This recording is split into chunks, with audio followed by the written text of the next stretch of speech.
welcome back to my channel, Thrive, Don't Survive. We have Lady V here today with us. Please introduce yourself. Hello, everyone. I am Lady V. I am your favorite spiritual release coach, is who I am. I am an author consultant. I am a woman of God. I am your go-to expert when it comes to being able to roar in your greatness and share your story at the same time. I love that. I love the roar in your greatness. Like, that's what we should all do, especially as a women. Exactly. So tell me a little bit about your story. I know you have a very unique and interesting story, and I really want to talk about that. So tell us about your upbringings and then how you became a coach after everything that happened to you.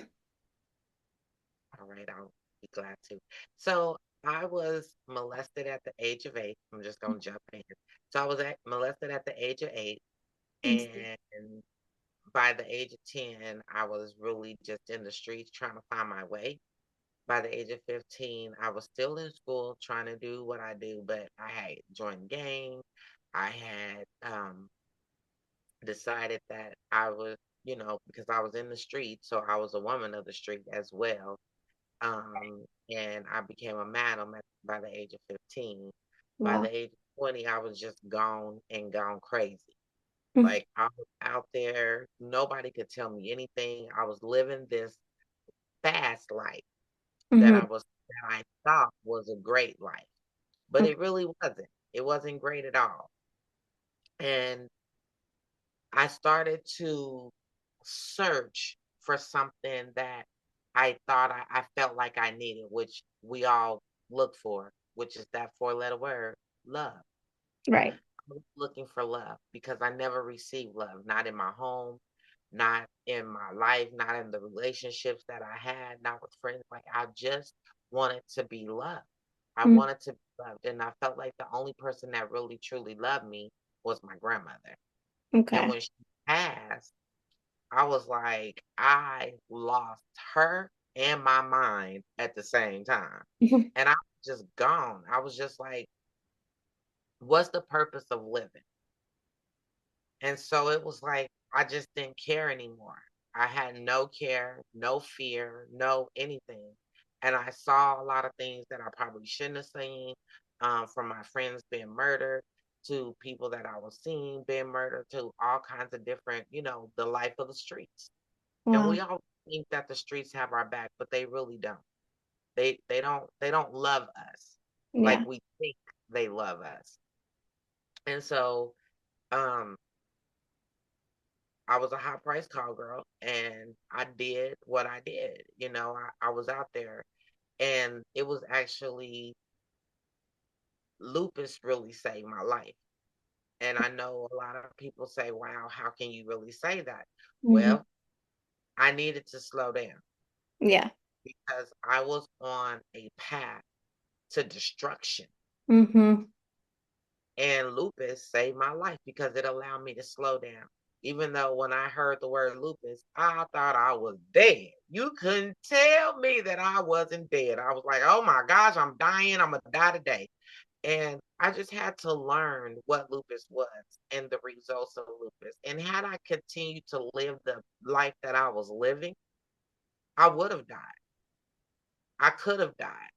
I've almost died Wow. several times from the streets, from lupus, from the disease. Like I'm blessed and I'm blessed to be here today. And so my story, I don't look at it as I'm a victim. Hmm. I suffer from anxiety. I suffered from PTSD. I suffered from this trauma that was holding me back. And I said, and you heard I said, I suffered, not I'm suffering, because I'm not suffering anymore, because I no longer reside at that address any longer. Because I had to learn that I am not my circumstances. And Correct. so once I decided to drop it off and started to heal and go through this process, which is the process that I actually teach individuals to do. Hmm. Um, and how to roar in their greatness is I started to find me. I started to unlearn me to relearn me. Mhm. Yeah, that's so important to unlearn. It is. It is. Mhm. And we don't understand. And sometimes we think that we know ourselves, and back in then days, you couldn't tell me that I didn't know me. You couldn't tell me that I didn't love me. You could not, like, I probably would have fought you if you would have told me that I didn't love some me. I was like, what? No, I love me. And as I started to go through this journey, I realized that I didn't love me at all. Because had I loved me the way I kept screaming that I loved me, I wouldn't have went through half the stuff that I went through. Of course, you would have protected yourself. Exactly. Exactly. I would have understood my boundaries. I Hmm. would have understood the things that I needed for me. But I'm not mad or I don't regret what I went through because for a long time I was running from the monsters in my house, the monsters in my life, the monsters in my spirit. I was just running. And I felt like I had no control. And I was just running on this hamster wheel of destruction. Hmm. And I wanted to get off. I needed to get off that wheel. And I started to pray. Okay. And when I started to pray, I was dropped in the forest. And when I say I was dropped in the forest, like I could see the trees, I could hear the traffic, but I couldn't find my way out. Hmm. And so many days I sat on that rock in the middle of the forest and cried because I couldn't find my way out. And God kept telling me, I'm here. All you got to do is listen. All you have to do is start following my voice and stop following the voice of man, and you will find your way out. When I decided to stop being stubborn with me, because we have to understand that we're not hurting nobody but ourselves. Yeah. And when I decided to stop being stubborn with me, then I started being great with me. And I started to listen. And I listened for the voice. And I found my way up out that forest. And I remember the day, like God picked me up out of that forest. And I was like, wow. But I knew that was just the beginning of my journey. You know what I'm saying? It was just the beginning of my journey. And Yes. so I had just started and I started to put these pieces together. So now I teach people how to release, rebuild, and rebrand who they are. Hmm. We do need to live in the now. But Yeah. how do we live in the now? How do we be free? How do we protect our peace?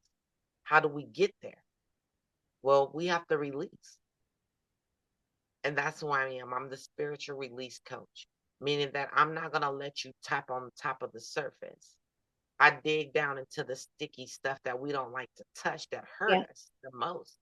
But those Hmm. are the things that we need to heal because if we don't heal internally like that, then we literally are not going to grow. We're just again masking. Yeah. And a lot of times that's what we do. We mask the Hmm. hurt. We mask the pain. We mask it. We put a little band-aid on it and think, and then we start piling all this stuff up on it, thinking that the deeper we bury it, the more it won't hurt. But in reality, it causes broken patterns in our lives. Correct. Yes. That is such a powerful story. Like many people say, no, it doesn't. It's what if it's people that have nothing, that are in the streets, that, their situation, being grateful or doing coaching or tapping into themselves is not going to get them out of the streets. And in reality, well, you're the example that it can, right? That what you're doing, if you chose that path, is not for everyone. Some people, want to just love it and they like it. I don't know. That's what they And say. they I'm did. not sure. I was there. I was one of those people. I loved the streets. I Yeah. loved the fast life. I loved everything about it, but it didn't love me back. Right. Yeah, that's very important. I always say that with food, like choose food that loves you back. Because yeah, we Exactly. love some of the food. Like, oh yeah, I want to get three donuts tonight, but then when I get them, I'm lactose intolerant, I'm gluten intolerant, I'm all these things, and it's like, yeah, it gave me love for 1 second, so it's like instant gratification, but in the long term, it's actually bad for me and it's not Exactly. sustainable and it's going to make me go to the bathroom for a week where I'm not going to enjoy it and then Yep. I'm going to gain weight and I'm going to be inflamed and like all these things and it's the same for everything. So I love that you're sharing your story and that you're using what you learned and your experience to teach other people, and that's very important. I feel very related to what you're saying. I think I had a similar path, not in the streets, but in the self-destructive and like very stubborn. I had a path of, being very like I like to please guys, I like to test, oh yeah, I can be with everyone and then with brothers or when, like very how do you call that? Anyways, I don't remember the name right now. I have brain fog. But yeah, I like to test that for me and that was my way of validating myself.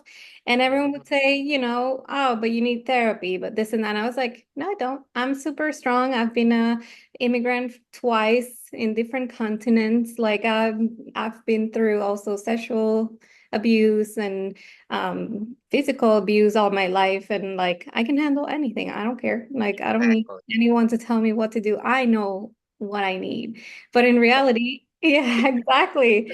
But in reality, I didn't. And I went through a certification to be a coach and it was like, oh, I didn't know you can do all these things. And I didn't know you needed to take care of yourself first and to be in a, regulated emotional and physical system so that you Mhm. can be better for yourself and others. But Exactly. we tend to just get full, like our agenda full, and like to basically fill the holes that we don't want to address, right? And then we kind of like self-destruct. Yeah. So we go into different, and we all have different ways of doing it and different paths in life, but it's the same thing. We all do the same thing, and it always looks different for everyone. So I love Mhm. that there's like that range of different coaches out there that can help different people.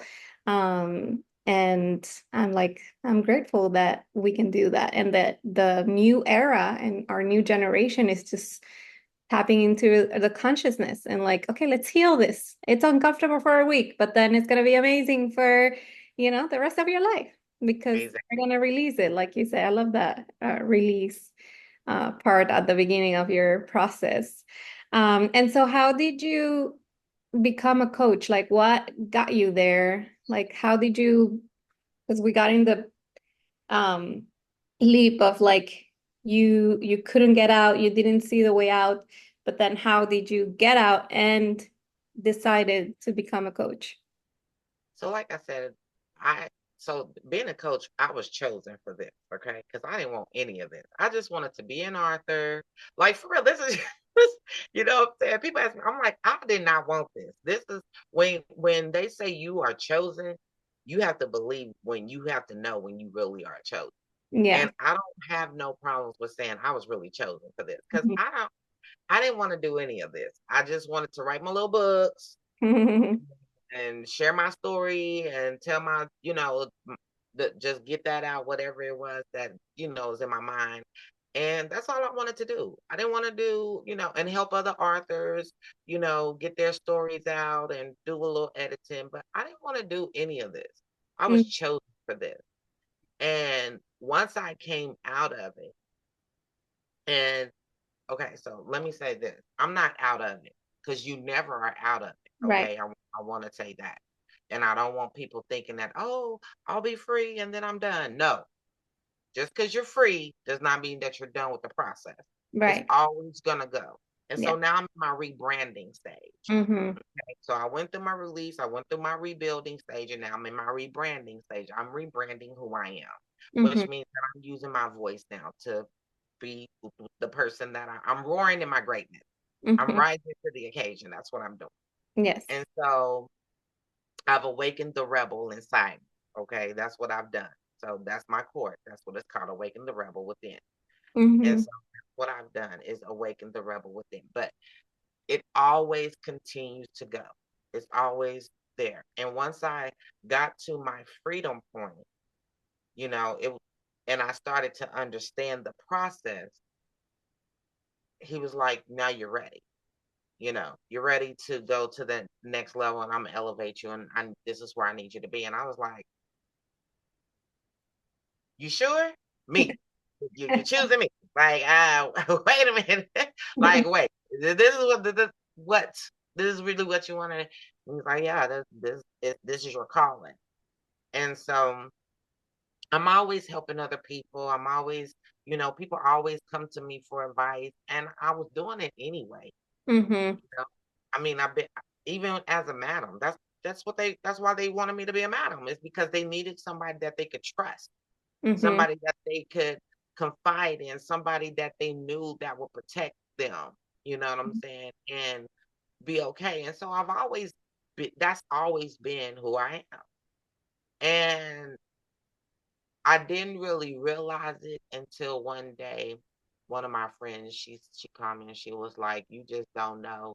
You it's because of you that you have saved my life so many times. And I thank you for always being there for me." And I was just like, okay. So I went on and did the course and did what I had to do. And, you know, um, and then it just became more spiritual for me than anything. Yeah.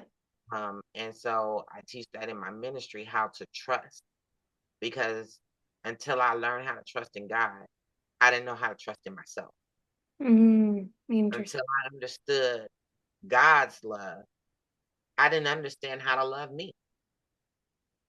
You know, he said there's agape love. Well, I didn't understand agape love. I didn't understand what unconditional love meant because I never had it. Right. I Right. never experienced it. That makes And sense. I said, well, how can you say that you never experienced when I've given it to you your whole entire life? You just never accepted it. Mm. It just came to me like you're talking, and then I'm like, I feel like I've had the same patterns. Like I was in a school with like French girls, and I would like make them go through, you know, I call it throw them to the sharks, which is, it's just go and have sex with my friends and I had to go and like deep into myself and apologize to my best friends today for what happened when we were teenagers because I think I was projecting what I was doing and I was such a strength, like a force, because I became rebellious to protect myself from the abuse I was getting, like like sexual abuse and like all these things. Mhm. And so basically, they looked up to me for advice for what we're doing, we would do super dangerous stuff all the time. Oh, Like, I put them through all these things. They still smoke cigarettes because of me, like all these things and I don't do anymore. And that, exactly. and it's crazy because I think those are patterns from sexual abuse, from physical Yeah. abuse, from, we tend to go through or to sex, like being Mhm. promiscuous. Like, okay, so this is my destiny. Yeah. I have this trauma, so now I need to just like Yeah. I felt spread it. like that was the only way that people would love me, men would love me, Yeah, is exactly. to have sex. And I loved it. Like I loved having sex, but then I realized that there was times that I didn't. There was Yeah, times where I was just doing it for the money. There was times that I right. just was like just doing it because I needed a place to stay, Yeah, you know? yeah. There was times that I mean, I can count, you know, on two hands how many times out of a 10-year marriage that me and my husband had sex. Hmm. And it Wow. was just because I had started to get to the point where I had started to learn how to love me. Yes. And I understood that every time you come lay down with me, I'm like, you're not only laying down with me, but I'm laying down with everybody you sleeping with out there, Hmm. you know? And I didn't want them soul ties. It was just too many because I was being attacked. Of course. Wow. Yeah, like I said, different levels of the same thing, but different levels. Like I feel like your level is like out there in the spectrum, but that's so interesting. And yes. So you talked about some of the tools. For example, you said you don't suffer anymore. You said you're not a victim anymore. So I feel like that's very important. So yes, we were victims of things that happened, but suffering is an option. And so staying into dwelling in that space is just not productive. And I heard you say now you're grateful. So I think that's a great tool to like change your mind and your brain just does it automatically when you switch that. What are other tools that you use since you became a coach and like that help you with your release and your transformation? Staying consistent. Mm-hmm. Staying consistent and forgiveness. Those are the only those are these are the things that, and being honest with myself. You Yeah. know, I want to say those three things for real is my go-to. Because first of all, staying consistent. Mm-hmm. You have to train your brain. You have to retrain your brain. Yeah. Okay. So you have to unlearn to relearn what Correct. the brain needs. And so I had to unlearn all this bad stuff, all this toxic stuff, all Yeah. this trauma. I had to unlearn that Mm-hmm. and move it around. And I had to relearn, which means that I was making a choice for me. I was actually choosing me. Yes. And the moment you choose you, which means that you're not going to choose you today and then forget you tomorrow. Yeah. The moment you choose you, and I mean wholeheartedly, you start learning how to be consistent, Do which you means happen do you, sorry that I interrupt you. go ahead. Do you happen to have this thing where now you're too strict on being consistent? I was at first. Okay. I was at first because I didn't want to fail. I didn't want to Right. fail me because You I didn't had want to go failed. back. So exactly. And Yes. it's easy to go Mhm. back. Yes. You know what I'm saying? I tell people all the time that I am literally one step from catching a criminal case. Please don't ever count me out and think that I'm better or bigger or this or that. No, I am literally one step from catching a criminal case. That means that at any given moment, I can forget everything and go back. You know what I'm saying? You don't ever know. Yeah. so I used to be strict, very strict on me because I didn't want Mhm. to fail Yes. because I had already failed me so many times. Yeah. Now, now that I'm actually free, and Mm. the only way that I was able to get free was Hmm. to forgive. And then I had to, and people ask me this all the time. Well, how were you able to forgive? Because I don't want to forgive them. And I'm glad that you asked that because a lot of times we say that we don't want to forgive.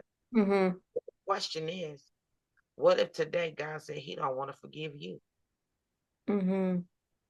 What if today He said, you know what? Not today, Veronica. I'm done with it. I'm over it. We're not doing this. I'm not forgiving you for none of that because why should I forgive you when you don't want to forgive those who trespass against you? Hmm. Yeah. And I think forgiveness freeze.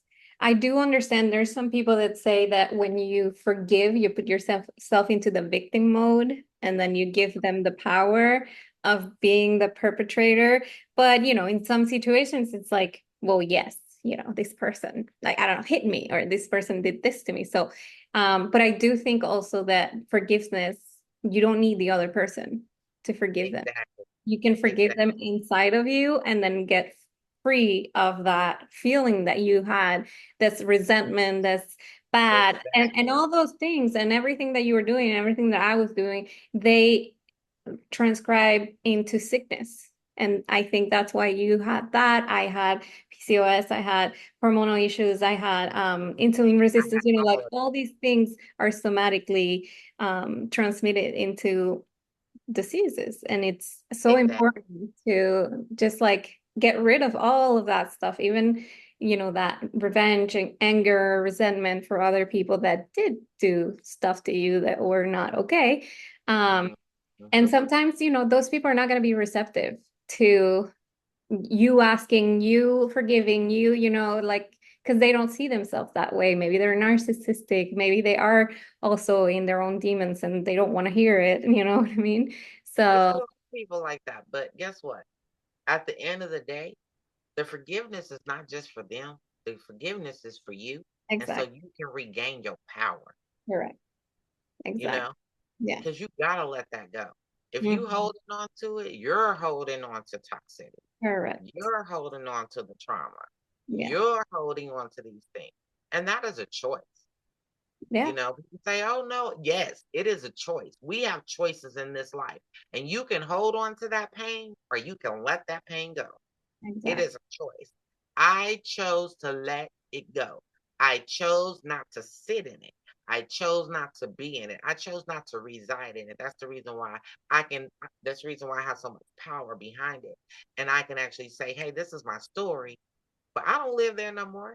I'm Mm. not traumatized every time I tell my story. Yeah. Baby, I can tell my Same. story right now and literally go do 500 other things without being missing a beat. Yeah. Yeah. 100%. And I think that's how you get to help people when you're already made peace with it. And it's fine. You can say it. And some people are going to be uncomfortable. Like, parents, for example, my parents are very uncomfortable with Mine is what too. I I don't even, said. mine don't even want to talk to me, so I get it, baby. And I'm all right with that too. Like, hey, I love you, but at Don't the look end of at the my day, stuff. I gotta be me. I Yeah. gotta do what God has called me to do. I have to be obedient to my basic instructions. And I think so, that's way better than what they used to do. And I know that we all learn from what's out there in the moment. And I think they didn't have that choice. They always had to shut their mouth and just take it and take it and take it. And that's kind of like what they started to give us and teach us. But then we were like, no, like right now is the moment where, me too, and like all these things where it's like, enough is enough, no more, like the Diddy case right now. It's like, yes, you have power. No, you're not gonna get away with it. I mean, you do, exactly, but enough. So, exactly, yeah, yes, I love it. exactly. Our parent or we and our parents come from a generation of what happened in this house stays in this house. Correct. So we wasn't allowed to talk That about appearing. what Yeah. exactly. We had to sweep things under the rug and act like they don't exist and they don't happen. But Yeah. it causes us to have emotional trauma Yes. in our adult years. Like, you know what I'm saying? And then you want us to keep building that and building that. And then the relationships that we go through, because Yeah. it becomes a pattern of what we've been through. Exactly. Yeah, and that doesn't teach you how to regulate your emotions, how to be heard, be seen. Like it's like, oh, so Hmm. I can't feel my feelings. I have to shove everything down in myself. I need to lie to myself. There's so many things wrong with it. But that's Exactly. That's very the true. reason why I choose now to shatter the silence. I'm not breaking the silence. Yes. I am refusing to break the silence because when you break the silence, you can put things back together and it ain't as pretty as it was, Yeah. but it's put back together. When you shatter the silence, all you can do is just sweep it up and throw it all away because it is shattered. It is never coming back. You can never, you know what I'm saying? There, you cannot piece that back together. And Yes. so that's what I am choosing to do because I don't want to piece it back together.